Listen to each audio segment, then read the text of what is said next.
There are moments in life when the noise around us becomes louder than our own heartbeat, when worry floods the mind and we feel lost in a world that keeps demanding more strength than we seem to have left. In those moments, anxiety whispers questions we cannot answer. What if I fail? What if I'm not enough? What if everything falls apart? The weight sits on the chest like a stone, and sleep becomes a stranger. Yet somewhere between the tension of yesterday and the uncertainty of tomorrow, there exists a voice that does not shout, does not argue, and does not accuse. It simply offers presence. It says, "Come to me, all who are weary and burdened, and I will give you rest." These are not the words of distant religion, but the comfort of someone who understands the private battles no one else sees. Jesus does not ask you to pretend to be strong. He doesn't require polished prayers or perfect performance. He sees the shaking hands, the racing mind, the tears you wipe away before anyone notices.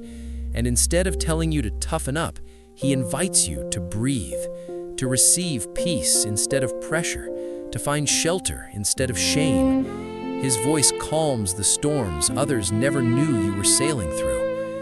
Imagine a late night when the world is quiet and the city lights glow like distant stars.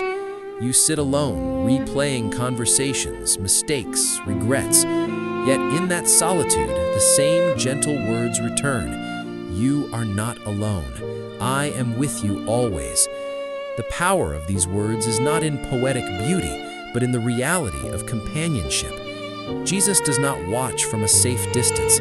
He steps into the messiness of human struggle, walks into heartbreak, holds space for grief, and listens to the kind of pain that doesn't fit into explanations. When he says he knows your pain, it's not sympathy, it's experience.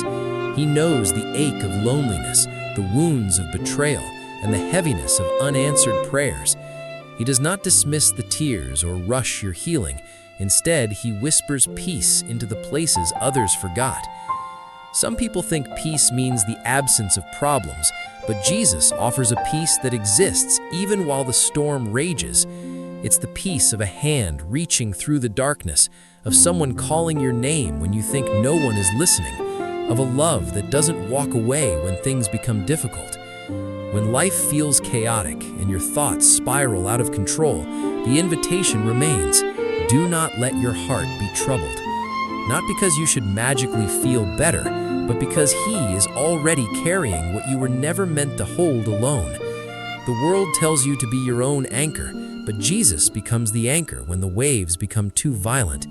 He becomes the light when the path becomes too dim, the foundation when the ground beneath you begins to crack. He reminds you that you are not defined by your failures or trapped by your mistakes. His nearness heals in ways time alone cannot. And slowly, the same heart that once trembled begins to rest. The same mind that once overthought begins to settle.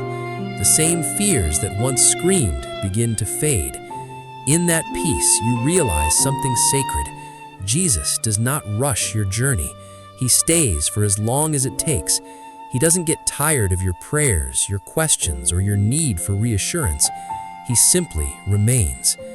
So when life overwhelms you and hope feels thin, remember this quote that has calmed countless hearts through centuries. Be still and know that I am God.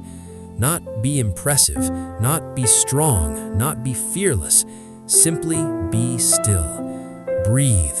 Release the grip of trying to control every outcome. Let his presence fill the gaps where certainty cannot. The world may not understand your struggle, but Jesus understands your heart. And the same Jesus who spoke peace to stormy seas can speak peace to your storm too. This quote will not erase every problem, but it will steady the soul, quiet the noise, and remind you that you are held by someone who does not leave.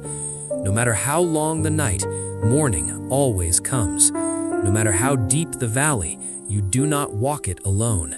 You are seen, you are known, and you are loved. And that truth, spoken softly by the one who never breaks his word, is enough to calm any trembling heart.